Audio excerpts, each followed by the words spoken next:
ప్రస్తుతం ఎక్కడ చూసినా కూడా SSMB29 గురించి చర్చ జరుగుతోంది. రాజమౌళి కెరీర్ లో మొదటిసారి ఆయన సినిమా షూటింగ్ వీడియో లీక్ అయింది. అయితే ఈ ఎఫెక్ట్ తో షూటింగ్ స్పాట్ లో సెక్యూరిటీని స్ట్రిక్ట్ చేశారట. ఒక్క చిన్న క్లిప్ కూడా బయటకు వెళ్లకుండా జాగ్రత్తలు తీసుకుంటున్నట్టు తెలుస్తోంది.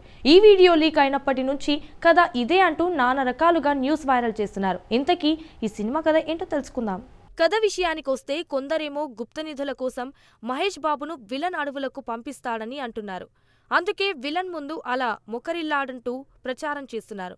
కానీ అసలు కథ వేరే ఉన్నట్టు తెలుస్తోంది.